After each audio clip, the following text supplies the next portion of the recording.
We all have fond memories of our favourite toy growing up. Perhaps yours was a stuffed animal, maybe a toy car, even a doll or action figure. For Robert Eugene Otto, it was a strange doll he received when he was still very young. What's different about Robert's favourite doll though, is that it seemed to terrify him and anyone close to it every second they were with it. This is Nightmare Factory, and today we will look at Robert the doll.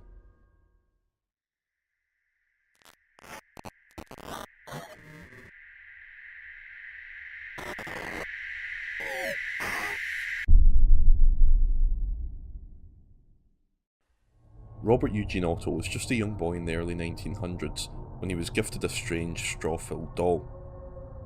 The origin and history of the doll itself, however, remains unclear. One theory is that Otto's grandfather purchased the doll himself while on a trip to Germany in 1904. The doll was reportedly manufactured by the Steiff Company, a popular German toy manufacturer that was known for inventing the teddy bear. Although the doll wasn't meant to be sold as a toy, Otto's grandfather managed to purchase it from the company. Upon returning home, he gave the doll to his grandson as a birthday gift. Other versions of the legend claim that Otto was given the doll from a woman of Bohemian descent who was employed to look after him. She was dismissed as his caretaker in 1906. Some think it was because she was practicing voodoo, others claim that Mrs. Otto was jealous of her relationship with her son. Before leaving, she made a 3-foot-tall button-eyed straw doll for Robert, perhaps as a gift or as a retaliation for wrongdoing. However, neither were proven to be true.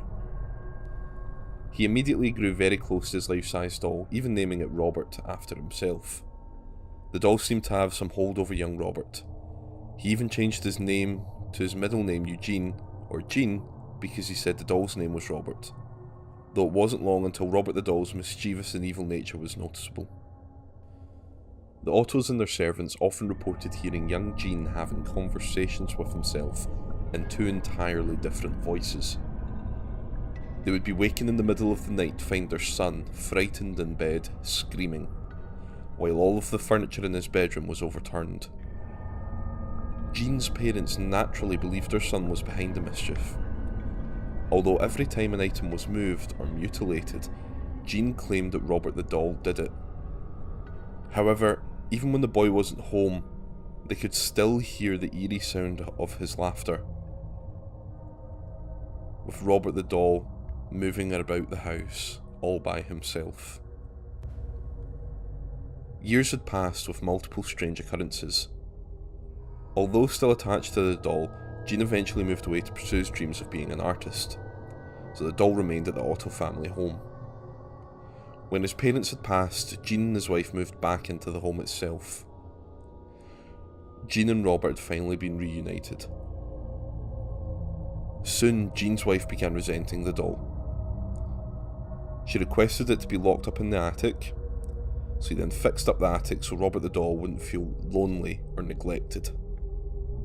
Local folklore claims that Gene would spend most of his days up there alone painting with his old friend Robert. That carried on until Otto passed in 1974, with Robert allegedly beside him. Now, Gene's wife would soon pass as well, and allegations of her dying from insanity arose, all because she locked Robert in the attic. After both of their deaths, the family home would sell along with Robert the doll. For 20 years, Robert the doll remained stashed in the attic, until finally the owner had enough and donated Robert to the Fort East Martello Museum in Florida. She too believed that the doll was cursed. Visitor beware, although the doll is locked up, he is still just as mischievous. Some claim after taking pictures of the doll without his permission, they have been cursed. To this day, the walls near his glass case are covered with letters begging Robert's forgiveness and asking him to remove any hex that he has cast. What do you think about this story? A supernatural entity trapped inside the doll, or an elaborate hoax made over time? I'd be interested in what you think down below. Please like, comment and subscribe for more content just like this. This is Nightmare Factory shutting down for the night, and I'll see you all soon.